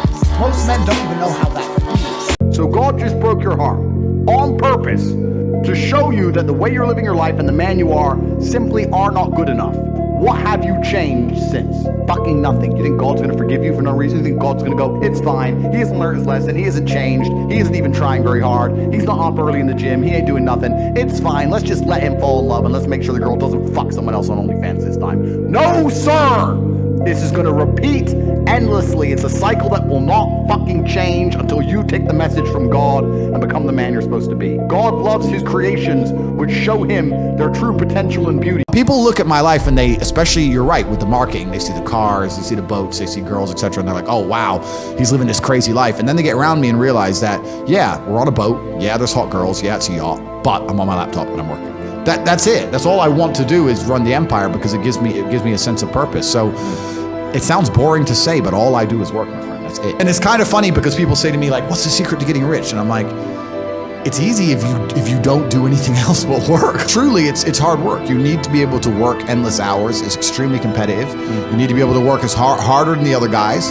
And that's the only way I did it. I ground to the top the old-fashioned way, and that's still what I do. If you want to win, you have to outcompete the man who's prepared to do nothing but work. It's player versus player. If you're going to sit there and go, I don't want to work more than an hour a day, well, the guy who does want to work more than an hour a day is going to beat you. And no matter how smart you are, there's always a smart dude who's doing the same smart work you are for more hours than you're doing it. I watched it happen. I was eating in Nando's in Luton, and I saw a van just reversing. I just watched it reverse into my car. I was like, you're fucking kidding me. I went out there, he gave me insurance details, whatever, but the front of my car is messed up now, yeah? But I had this meeting, so I had to drive this busted BMW down to this meeting. I just thought, I'll park far away so the guy doesn't see my broken car. And I'm sitting there at the traffic lights, and this Aston Martin pulls up next to me with the roof down, and it had a Swedish number plate. And it was a guy and this blonde chick, and they were blaring music. And I was sitting there in my BMW with a broken front. I didn't want to look because I wanted to make him feel good. I kind of glanced, and I thought, this prick, he's from Sweden. Where did he come from? It's Tuesday. He's listening to music. He's got this hot chick. He ain't going to work. What's he doing? Anyway, I went to the meeting, didn't even get the deal. Blah, blah, blah. Maybe that's kind of like world going full circle. Because now I drive through Romania and I have a hot chick next to me in my Lambo. And the Romanian kid looks at me and goes, how's this English guy in this Lamborghini with his hot chick? He ain't going to work. It's kind of like I'm now him. It's kind of cool. Maybe that's why I love cars. I don't know. Women will get your ass killed. Who's that rapper who just got killed? PB Rock or some shit. He got killed in LA a month ago. Yeah, that's right. He was with a girl in a restaurant. Dinner in a restaurant, wasn't it? Instagram stories, and they blasted him outside. Yeah. Bro, she's probably fucking someone else by now, and you're dead. So women will get you killed fast, and you're right. And women don't like the idea of being protected and censored in that way. They're like, oh, why don't you show us, etc., because they want to pretend they don't know the realities of the world. Sometimes it's difficult to sit down with a woman and just explain to her, I have enemies and people don't like me. Oh yeah, but you're strong. What do you mean I'm strong? Listen, there are people, there are groups, there are gangs, armed, who don't like me. Like, you can't just be sitting there fucking saying where we are. Put your phone away. It's just a harsh reality of it. And I know a lot of high-level guys who just take the phone off the women. Like, sometimes, especially if you go to parties in Dubai, the second women walk in the door, all the phones are in lockers. Yeah. Women aren't allowed phones because they're just irresponsible with it. They don't think ahead. Yeah. So yeah, it's annoying, but it's just a harsh reality of life. Mistake that Andrew made. You cannot thumb your nose in the face of powerful people who disagree with you ideologically. You just can't do it. John Gotti did it, made a terrible mistake, it cost him his life. Joe Colombo did it, terrible mistake, it cost him his life. When you buck the system in that regard, okay, it's a problem. People are gonna come after you. Every time I leave, there's tears in her eyes. She knows how I'm earning, and she wants me alive. The struggle is finished, but I still only strive. Understand it's how life taught me to survive. Every time I'm moving, there's a strap, no doubt. I don't respect the law, so why travel without? It's rained and it's poured, I even built up a spout. The withouts want my buckets when they're living in drought. Every time that we fuck, I crush my soul into yours. We mix pain and insane with Eiffel Tower tours. I collect cash quiet behind double locked doors. Without profit to make, there wouldn't be wars. Money has no value, so I give you time with the dawn. You're in love with my brains, obsessed with my brawn. Enemies won't stop now the guns have been drawn. I just hope you still love me after I'm gone. My father's not banned from Twitter. He stopped tweeting in 2014, maybe. Tate Terrific on Twitter. You look him up right now. He has a few tweets on Twitter. Obviously, he's dead. The account's dormant. It's all there. Tate Terrific. And one of his tweets is, "Love is my link to the future. I have 3 kids. If I could live forever, I would deny it. The better versions of myself already walk the earth." That's what he said. He said that before he died. So he has all his tweets. And still to this day, sometimes I'll go back and read some of his tweets. And it gives me inspiration. I'll give you another one he said. I read only a few days ago because I read through his Twitter account sometimes. He said, "I allow manipulation to see where my enemy wants me to go. Then I use my mind to break the trap and punish all perpetrators." And I like that. So he'll watch the news. I used to see my dad watch the news, allow the manipulation, watch it all, turn it off and say, "Son, this is bullshit." Who's been your most famous detractor so far? I've had J.K. Rowling 2 or 3 times get upset. Okay. Yeah. Well, J.K. Rowling, the first time I upset J.K. Rowling was pointing out the pertinently obvious, is that she's obsessed with Trump because her husband's a loser. So what I said is, if my girlfriend constantly tweeted at some other dude, even if it was hate, I'd walk in the room and say, "Look, hate and love are too closely linked. I know that because you barely like me." So you think J.K. Rowling... Oh, she wants him bad. Yeah. So bad. So I was saying she's obsessed with Trump because he's an alpha and he's the most alpha man she can find, and her husband must be a loser. And then I thought, you know what, maybe I look stupid here. Let me just quickly Google. And boom, instantly correct. He was a worm. So I tweeted a picture of him, and everyone was like, "Oh, Tate's right, she's obsessed with Trump." Absolute proof there. Absolute proof. Conclusive. Would you sleep with J.K. Rowling? I don't know if she'd be ready for what happens to her. I can't believe I just asked. It would be one hell of a book. Leave it at that. I'll show her a magic spell she's never seen. Andrew, how do I get rich? The number one habit that people need to adopt, every single time money is spent, you need to identify how your money was taken from you. And I say taken because money can't be made, money is taken. Because the only people who can make money are the government. But if you're a person, you're not making money. You're convincing other people to give it to you. When you go and buy a coffee, don't just go buy the coffee and sit down. Sit and say, "Why did I buy this coffee? Okay, I really want coffee." Yeah. But then why did I go into this store and not that store? Is it better advertising? Does it have less of a line? Do they have seating? How did they convince me to come here? How much did this coffee cost? £6. What's the profit margin on that? Probably £5.50, £5.80 probably by the time. The cup probably costs more than the coffee. The coffee is just water. How did they convince me to spend £6 in this place? And when you sit there and analyze and you all start to learn little lessons about business, if you start doing that with every single time you spend anything ever, you're gonna start to identify business opportunities. And when you're 52 and all your friends have grandchildren in this beautiful life and you're sitting there by yourself, do you think the fact that you could afford a few extra Gucci bags is gonna genuinely make you feel happy? I was at my grandmother's 93rd birthday. I looked there, my grandmother had 9 children because there was my father and 8 more. They all had a bunch of kids, blah, blah, blah. I stood there and I looked at my 93-year-old grandmother and there was a whole room full with maybe 70 people that came from that one woman. Isn't that remarkable? That nobody cared about her career. Nobody asked what job she did. Nobody asked how many times she went to the club. Nobody asked if she had time to go to festivals. No, you had 70 sentient beings, including myself, full of life from one woman who dedicated herself to being a mother and a good wife. That is beautiful. And if you sit here and genuinely think that you're going to work your ass off through your fertile years and by the age of 54, you're not going to be suicidal alone with a cat, then you're dumb. You are dumb. Right. There's a study I read about stress, and it was saying that stress has a placebo effect attached to it because the placebo effect is extremely powerful. So they found some of the most stressed people in the world, and they split them into 2 groups. And they're all equally stressed. They all have a bunch of cortisol in their blood. Yeah. The people who believed that stress was bad for you and that stress can hurt you, and they believed those media articles, were dying earlier. They were having heart attacks and having stress-related illnesses. The people who believed the opposite, who just said, stress is part of being successful. I like stress. When I feel stressed, I do my best. It makes me anxious. It turns my brain on. I like being stressed. Lived longer than average. Yeah. The point is, the same drug, how you look at it and how your body anticipates it, how you feel about it, affects the real-world results. This is why you'll see a woman who's a bit older go, oh, you know, I really want monogamy. What she's scared of is her dude getting a 21-year-old. That's what she's fucking scared of. She may not know it. She may not say it. But basically, that's what the truth is, because she knows a 21-year-old is going to be more desirable, higher status, more fertile. That's what she's scared of. Cheating is bad when you're 30 or 27. So no, but it's not about that. I'm telling you the shift in the female mentality, because when a female is 20, she doesn't give a fuck about any of this. She doesn't want to find the nice man. Now she's trying to, like you're saying, chasing a lifestyle, chasing Mr. Promiscuous, chasing Mr. Famous. Doesn't give a shit until she starts getting scared. Oh, shit. Oh, my age begins with 3 now. And then they change, their mentality changes. It's a fear element. That's the reality. And it's a biological fear element. I'll give you an example of it. I asked you if you're going to get married. One day, absolutely. You'd like to? If I'm not married already, I will be married one day. If I'm not.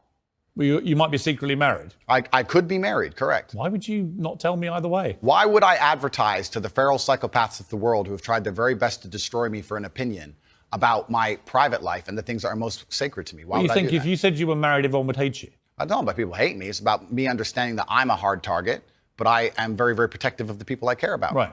But you believe in the concept of marriage? Completely. That's what we were talking about the whole time. What do you think? We talked about a man giving a woman away. Okay. I believe in marriage more than anybody. In fact, I believe in marriage in, no, please. Okay. I believe in marriage in the traditional sense. I believe a man has a duty to stand up and be a real man. I believe that the problem with the world today that we are facing is that not enough men are sticking to the age-old ways of masculinity. Mm-hmm. I believe that me standing up and saying a man must protect a woman and provide for her, so he needs to make sure that she's safe. He needs a degree of authority to protect her. I have no problem with... But people do have a problem with it. And that's the world we're in now. Broke people, and if you don't have a Bugatti, you're broke. So I would say 100% of the people watching this, I consider you all poor. Broke people are one of 3 things. You're either arrogant, lazy, or stupid. You can decide which one you want to be. Maybe you're a mixture of all 3, but you are. Because when I try and tell people how to make money, they usually come back with something like, yeah, but I think... Who cares what you think? You're poor. If thinking got you where you are, maybe you should fucking stop, because you ain't got anything. You're broken. What's actually interesting is I believe that this whole feminism, all this crap, was actually initially promoted by beta males.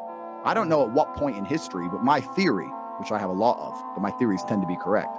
My theory is that during the periods of strong conservatism, it was the alpha males who were like, no, women aren't hoes. Women stick with one man. We're going to have marriage. We're going to have kids. We're going to stick with these things. And it was the betas who were like, let women be free. Let them be liberated. Da-da. And the reason they were doing that is they were hoping for a sniff of pussy. That's what beta males were thinking. Well, if we let them be big enough hoes, maybe I'll get some. Free love, yeah. Free love. That's what they were hoping for. Yeah. But what they've really done by promoting all this shit, now the women just fucking cock carousel the alphas. True or false? We win. True or false? That's all they do. I am dual nationality. I'm both English and I'm American. My dad is American and my mum is British. My dad was based in the UK for the Air Force. He was actually in the intelligence services. He was a spy, where he met my mum. He's also one of the world's best chess players, top ranked chess players in the world. So he's a very, very smart guy. My mum and dad moved back to America, where me, my brother Tristan, and my sister Janine was born. And then they split up, and my mum moved back to England, and I came with her. And that changed my life quite a bit, because I'm named after my dad. Me and my dad have the same name. Andrew is actually my middle name. Emery Andrew Tate is my name. We have the same name, and when I was in America, my sole focus in life was chess. I used to play chess 3-4 hours a day. I was state chess champion at 5. I had a high rating, and I used to compete with adults at the age of 8. I was very, very smart, very good. When I moved to England, I had no teacher anymore, so my chess game stopped, and I moved into fighting, and here I am. Why have one Bugatti when I found a way to make us richer than beyond our wildest dreams? Without getting rich. Solid gold coin. Thought we were going to the cars. This castle doesn't give you solid gold coins for 10 lakhs. I know it sounds crazy. Trust me. It can't be real. It worked once. It'll work again. Oh shit, maybe they worked out. It's a souvenir. No fucking way it worked. Repeat and repeat. Keep going. Stop wasting the land. See how much I must be worth? Maybe 25,000-30,000 each. Listen, we're gonna be fucking rich. We're gonna have all the coins before anyone else steals our idea. Nice. Empty the machine. So for the man who has everything, we've got one more, and you've officially completed all of our watches now. The best box in the game. A beautiful, brand new, fully custom, best VVS diamond quality. Tate 5980, 2-ton. DBS diamonds all over. I'm not an easy man to impress, but I think you might have pulled it off, my friend. Gorgeous. The English people are the most violent people in the world. They conquered the entire earth. They had the largest empire in history. People think like England, oh yeah, everyone's in suits, little gentlemen. Go to England. London's like stabbing capital of the world, and the English people will fight you over nothing. I'm at a club. I bought a brand new phone. Some girl knocked the phone out of my hand. I thought on the show, said, hey, you knocked my phone out of my hand. She turns around and goes, I don't care. It's not my phone. And start running her mouth. So I'm arguing with this girl, and her boyfriend's like, hey, what's the problem with us? I go, she knocked my phone out of my hand. I was trying to tell her, hey, you got a problem. And his two friends come over. Now there's three of them, and I'm up against them. And then one of them pushes me, so I smack, right? So I smack one, smack the other one. Two are out. The other guy grabs me, we start wrestling a bit. And while I'm wrestling with one of the guys, the girl, because she's English, starts trying to hit me. Well, I didn't know if it was a girl or a guy. So I'm doing this, and I turn and whack, and I smack, I spark, right? So I ended up in court for grievous bodily harm and broken jaw and all that stuff. And my defense was, I didn't know who was hitting me. Andrew, how would you deal with a father that doesn't like you? I would accept that him disliking me is my fault. I would be a man about it, and I would ask him what he's unhappy about, and he might be fucking right. I'd sit there and go, what do you dislike about me? So just confront the dad. Not confront in a negative way. I'll just say, look, I'm here with your daughter. I really care about her. If I get the impression that you're not particularly happy with me, is there anything I can do? I just want to show you respect. You're a bit older than me. I want to show you enough respect to ask if there's anything about me that particularly upsets you. Because he'll respect you more. Men respect men who stand up for themselves. Yes, 100%. So the first thing he'll do is respect you more for even asking, instead of hiding away from the dude. If you say it in a respectful If you way. say it in a respectful way. And then he'll give you a bunch of answers, and then you have to be non-emotional and be professional. Listen to the answers. Don't get defensive, and sit there and go, you know what? 70% of them are probably So what do you fucking think? right. The difference between me and you is that you're glorified for it, and I am burned at the stake for everything that I've been through. I'm seen as used goods. You're seen as a high-value man. It's interesting you make that observation, and you are correct. It's unfair, I guess. The world's not fair, but that's the difference between the masculine and the feminine. Men are respected for going through things and surviving, and women are the complete opposite. They're shamed for going through things and surviving. Women love scars on men for a reason. He's gone through something, he They're lived. war wounds. Yeah, they're war wounds. Men don't want a chick covered in scars. I'll say this right now. A woman, the more trauma she goes through, the more masculine she naturally becomes. And if you were to give me my ideal woman, I would not want her to have a hard life and a bunch of trauma. I like the idea of her having a soft feminine life and being a soft person, and I can take care of her and protect her. Whereas as a man, to be a good man, you need to have been through a bunch of trauma, because if you haven't been through trauma as a man, you're a weakling. You have to have been through a bunch of shit. When I tell people that you are the sum of the 5 people you spend the most time with, everyone agrees. And then they continue to hang around with people who they don't want to be. Why? There has to be a point where you sit and go, okay, you're my friends, etc., etc. I love you guys. Yeah, we can talk, but I'm on a different life path. You have to leave some people behind. Is there a current head of state that you admire right now? Absolutely. The head of state of Dubai. His vision is unprecedented. People think Dubai is rich because of oil. Dubai doesn't have any oil. Abu Dhabi has oil. Dubai had oil, and now it's all gone. And while they had oil, they built this idea of creating a city for the world. It is absolutely amazing that they have a city here, Dubai, with 200 different nationalities, 80% of the population immigrants, no crime, completely safe, rich, the best service you can find anywhere else, Lamborghinis, Ferraris, the best hospitals. I can walk down the street with a $500,000 watch, no problems. You can leave your door unlocked, leave your car on. It's almost like Zion. It's escape the cesspit. There is no global competition to a city like Dubai. The leadership of Dubai walked through the mall. He hasn't got to hide from his people like all the Western politicians. He's respected and loved by absolutely everybody. Guy's a complete genius. I think professional fighters are closely linked to mental health struggle because it's such a difficult life and it can be derailed so quickly. Sorry to interrupt, but don't most like fighters and stuff, they get hit in the head a lot, like they get more like suicidal and depressed? It's all about getting hit in the head. It's about the lifestyle. It's about dedicating your all to everything and then having a 10-year career and then losing one fight and it just disappearing overnight. And then afterwards, you're trying to find something that can replicate it and replace the glory and the adrenaline, and you really can't. And if you don't have any financial means either, you can't just go from that Spartan life to a normal life. There's a disconnect and it's very difficult. And I think that's why a lot of people suffer from depression in fight sports. So it was about 3 a.m. when I went to the food cart. I sat down and there's these 2 big guys, bald heads, like mafia guys, units. 2 big guys get up. They walk over to me. One of them sits here, so I'm now trapped. I can't move. And the other one sits opposite me. And I realized I still have my Rolex on. So the guy sits opposite me and goes, "Where are you from?" I said, "I live in Romania." "You're Romanian?" "I live there. I was like, "I understand, but I don't speak." "Why you're on this train?" Start talking to me. Anyway, gets a bottle of vodka and starts pouring shots. You drink. I was like, "Oh, okay. Have 1, have 2, have 3. You know, like Russians. Bam, bam, bam. And I'm like, okay, he just wants to fuck me up. I was like, "Look, bro, no more. Can't drink anymore. I'm not Russian." Trying to make a joke of it. He goes, "Oh, okay. Why you're on my train?" "It's your train? Why is it your train?" Then he took my hand to shake my hand. He goes, "Oh, this is all mine." So he took my hand and he went and he looked at my watch. And looked at me. So I said to him, "Are you going to take my watch?" "Why you think I'm a thief?" I said, no, I've just been around the world. And he asked me then, he said, what's your job? I said, I'm a fighter, I'm a kickboxer. I definitely didn't scare him, but I think he respected me. And I think he changed his mind. And he said, okay, have a nice time. And he goes, number 13. That was the carriage number, me and my brother. I told a story about when I was really at my brokest and how I ate the same meal every day for about 9 months. And it was basically, I used to buy a 10-kilo bag of rice for like $20. It was rice, it was kidney beans. You get cans of kidney beans for like 10 American cents back then. The value for the money spent, I got the most possible protein from kidney beans than I did even meat. I bought the cheapest possible meat because I refused to eat a meal without meat in it. I had rice, kidney beans, the cheapest possible frozen meat. Just for greens, the cheapest thing I could buy was frozen peas. I ate that every single day, 3 meals a day for 9 months. Me and my brother, 2 full-grown men in combat training, eating 4,000 or 5,000 calories a day. We just ate piles of this flavor. It had no flavor.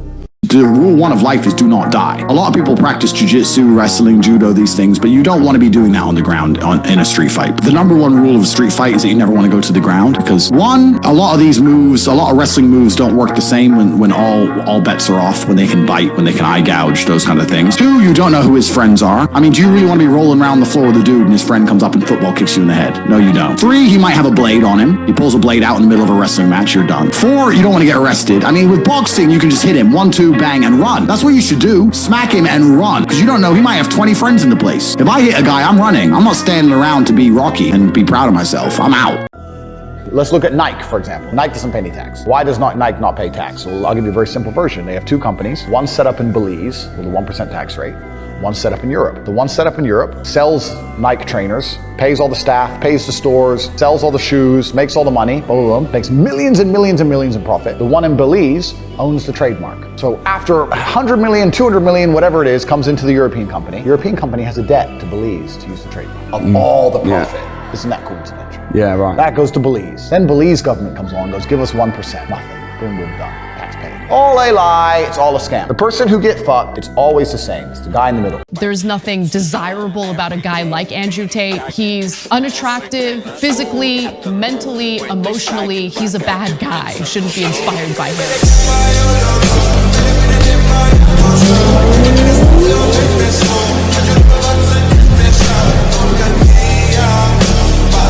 Este unul de constituire de grup infracțional și viol, iar cei doi urmează să fie ridicați și duși la audiență.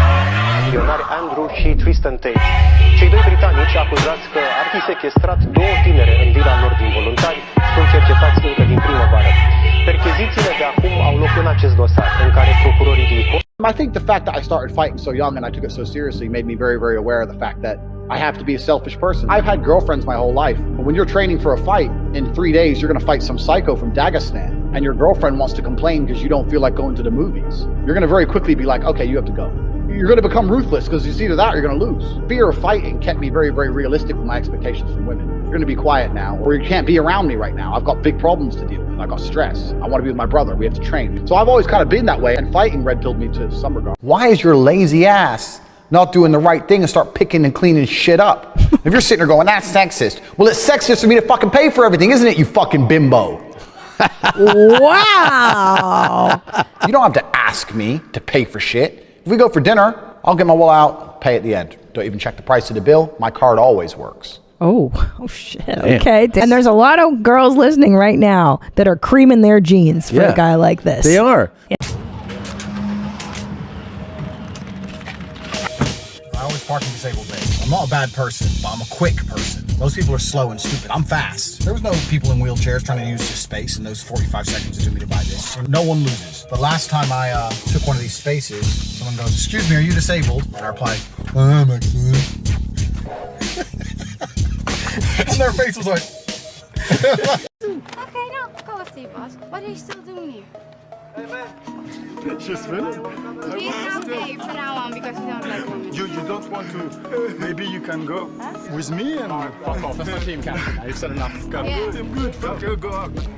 We're not fighting each other. I can't fight you. Hey, don't touch my team. Don't touch my team. Hey man, no problem. Okay, fuck you. I stay here. Hey, it's your girl to talk to me. I don't talk. I've actually sat across from therapists 3 distinct times. I was sitting in front of this psychologist. He asked me, oh, why'd you become a kickboxer? Thinks he's fucking smart. Why'd you become a kickboxer? I said, why'd you become a therapist? He goes, oh, I really found it interesting. I said, yeah, but it's not a science, is it? And he goes, well, why do you say that? I said, well, 1 + 1 is always 2.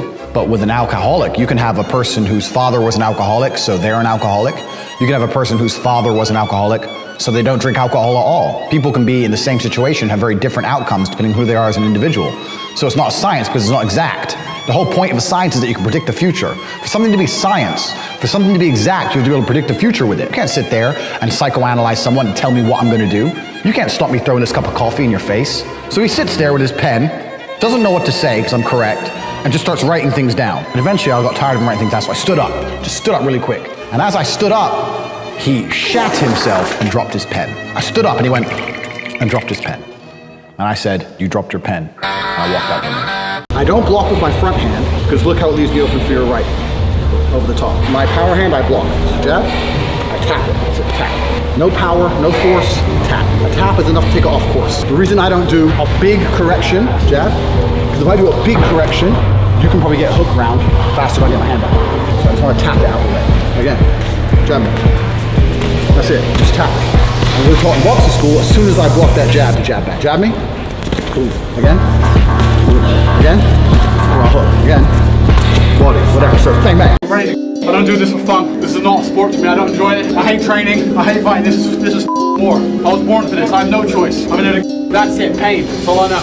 What about your last fight tonight? What's going to happen? I don't care. Put someone in front of me. Put someone in front of me. That's all I have to say.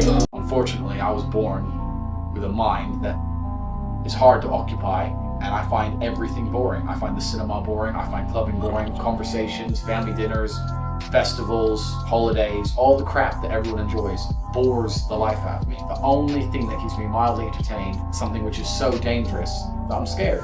I totally understand why people climb Mount Everest. I totally understand why people jump off tall buildings. And that's exactly the same reason I get in the ring. Because without it, I just live numb and bored all of the time. Every single time I run to a fight, I think, why am I doing this? What am I risking my life for? What if I get a broken hand or a fractured skull or whatever? But you know, I don't feel like I have a choice but to do it. You know, it's just who I am. If I were to run and be the best leader for Romania, every single person in Romania wanted me to be the president, but the EU didn't want me to be president, the chance of me becoming president is zero. Zero. No matter what the Romanian people vote, I wouldn't get there. You need powerful friends. How you make powerful friends? You make powerful friends by coming to them and saying, look, you do this for me, I do this for you. You'll let me be in charge of the country, but I'll do what you want. So the person at the top isn't even, he's not elected by the people, he's not for the people. The whole thing is corrupt. What's your biggest fear? I don't like the ocean.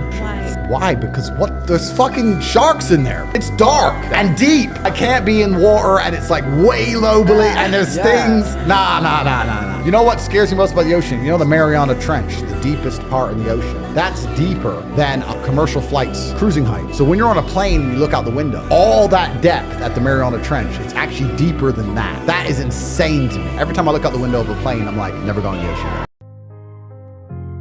4 cars pull up. Boom, boom, boom, boom. 6 guys get out with hammers. Knock on the door. It's her ex-boyfriend. Carrie starts panicking. He's crazy. He's crazy. Listen, relax. Go outside with Tony. He goes, well, you're going to say sorry to me.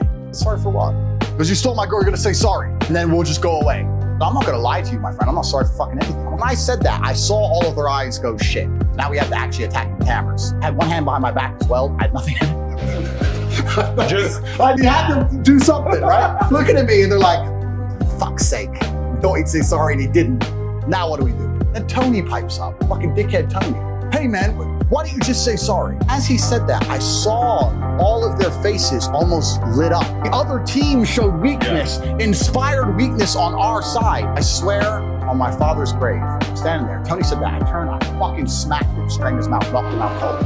And I saw them all standing around outside with hammers. Look at Tony asleep. And go back in the cars and walk off. So I'm in Slovakia. There was a town. I'm gonna tell everyone now on this podcast. I'm gonna give the secret away. If you're bored right now, if you're watching this on the internet, load up Google Maps. And there's a town called Kosice, Kosice. Went around this little town. Every hot girl within about 400 square kilometers lived in this town. Because there was nowhere else to go, right? And they were all there. And when I was going there, this is pre-EU, they didn't have the euro. And me and Tristan used to go there on holiday because we would clean up. And when I say clean up, I don't mean clean up like you clean up on holiday. I mean clean up with 10s, like supermodels. It was unbelievable. And a beer is like 30 cents. And we're the only men there who speaks English. It was so much fun. I recently bought a Bugatti Chiron, right? For 5.4 million. Is it a red or a yellow one? Main reason I bought the car is not to drive the car because I wanted access to Bugatti events. After I put my order down, I went to my first Bugatti event about 4 months ago. And I was sitting there and I came with 2 blondes, 2 Ukrainians. Nice. Right? A lot of girls are paid, right? But they could tell just by the mannerisms, they could smell these girls are not paid for. Yes. These girls love this man. I was the poorest guy in the room because I'm surrounded by billionaires. But they all wanted to know me. Like, who is this cat? Well, maybe these girls, they're both one guy even said to me, who are they both? I said, they're my wives. He's like, you're a Muslim? I'm like, no. The richest man in the room is the man with the pussy. Beautiful women are the true currency of international ballers. Everyone has Ferraris, everyone has Rolexes, blah, blah, blah. If you're the dude with the most beautiful women and they are loyal to you, and they won't talk to any other man and they only do as you say, you're rich. The reason masculinity is directly attacked is very simple. Every single rebellion in history, every single revolution in history took place when men got pissed off and went to the streets. If you're the elites of the world, there's only a few of you and there's a lot of very pissed off men. You have to make sure men don't realize I'm working for fucking nothing. They've closed my business. They've taken my travel away. You need to destroy masculinity, absolutely. Do that specifically by taking one man, putting her with one woman, making it basically impossible for him to leave so he's going to face a financial destruction. Let him sit there in a sexless marriage with kids who don't really respect him, paying taxes until he dies. You have to remove the warrior spirit from men to control a society, because it's the men who are going to stand up and say no to things. But we don't stand up and say no. You know why? Because the wife will be mad if we're out late. No rebellions. Gotta be home at 9. Men still have warrior spirit. You can't control us on that. So this is the reason it's done. And that's how they control us.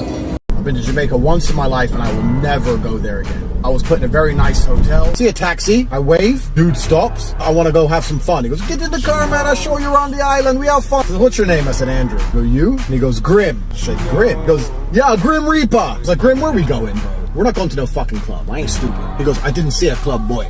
I said, a party.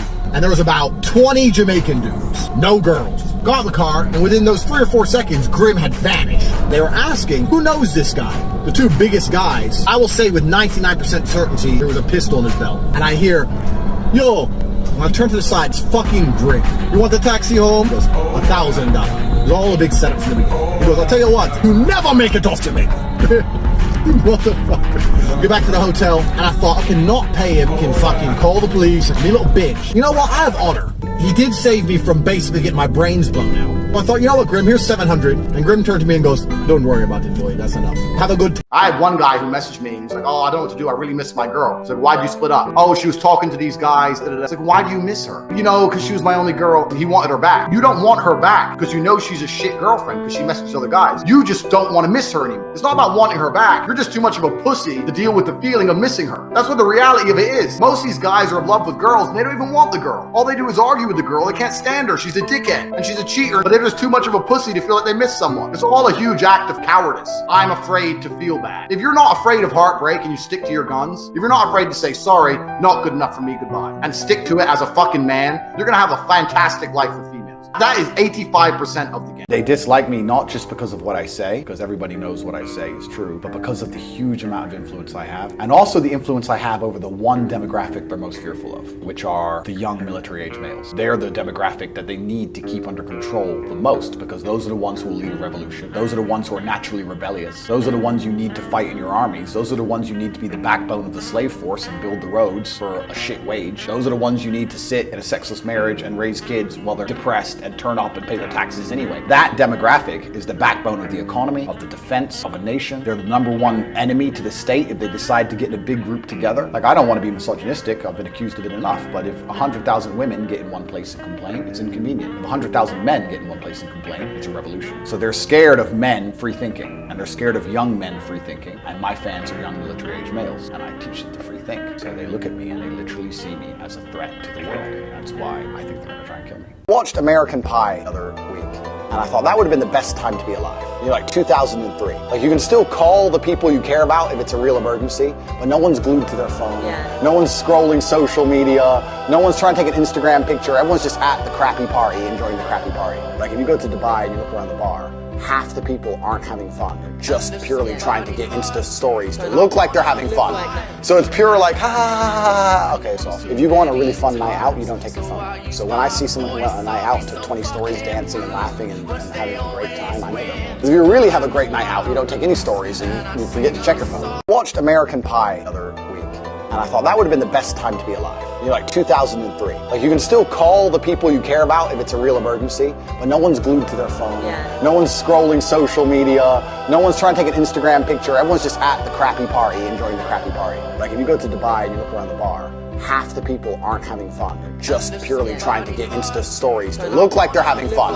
So it's pure like, ha ha ha ha. Okay, so if you go on a really fun night out, you don't take your phone. So when I see someone who went on a night out and took 20 stories dancing and laughing and having a great time, I know them. If you really have a great night out, you don't take any stories and you forget to check your phone. Craziest fight story. All right, I'll tell a very rough version of it. I was about 24, and I can't say why, but I had a problem with this guy, and we were arguing. Sorry, wait, was this during the kickboxing time? I was kickboxing, yeah. So I was making some money on the side, and I had a disagreement with this guy, and we were kind of texting back and forth, and he stopped replying to me. That was it. And I was like, okay. I texted him a few more times. He just totally stopped replying to me. And about a week and a half later, when I was walking to my car, he tried to stab me. I was walking to my car. Even to this day, if I walk to my car at night, especially if it's raining, panic a little bit. I was walking to my car, and I heard footsteps behind me. This is one of the reasons I hate headphones. I heard it first. I heard feet moving quickly, and as I turned, I've got a scar here on my hand where you can see the blade in my hand. Turned, and I took the blade in the hand. And if that was my neck, I'd be dead. I hit him, but it was sloppy, I'll admit. He wobbled, he took a step back, but now we're facing each other. But because I was bleeding so much, because my finger basically came off, thought I'd been stabbed properly, and I ran, but I could have been dead. And the only reason I'm not is because I heard him coming. I didn't see him coming. Feminists are fucking walking down the street saying we want the same rights as men. You have more rights than men. There's not a single thing a man can do a woman can't do, but you have a whole bunch of laws in your favor. The law is set up in a way in the Western world where men have absolutely zero power. Most men are clinically depressed, working jobs they hate, in sexless marriages, and they know they can't leave because they lose the house, and they lose the kids, and they lose everything else. They keep us divided and distracted. And they're doing that by motivating females and empowering to the point where they're going to sit there and go, you know what?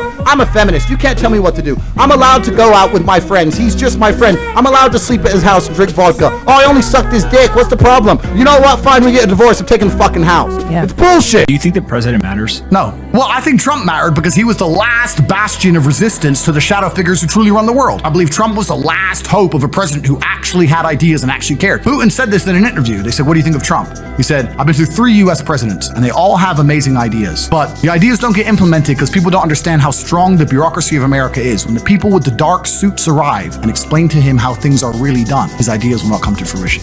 Putin said himself, the president has people above him telling him what to do. Mike Stuchbury, that's him. So he started running his mouth to me on Twitter. Someone's like, you know he lives in Luton, right? I was like, no fucking way. And then I was going back to London because I just bought a new Aston Martin Vanquish S. By coincidence, he just wrote some more shit. Corporate Tate, misogynist, feminist. I was like, fuck you. I drove to his house. I went and knocked on his door. He had a full mental breakdown. I just want to talk to him. I just want to say hello. Like, you make fun of me all day. Can I say hello? And he starts screaming out the window, I'm calling the police. I'm calling the police. I was like, bro, I just wanted to show you my new car. What's the problem? So the police rock up. What I said was very simple. I said, look, I'm a Jehovah's Witness. I want to spread the word of the Lord. I didn't know knocking on the door was illegal.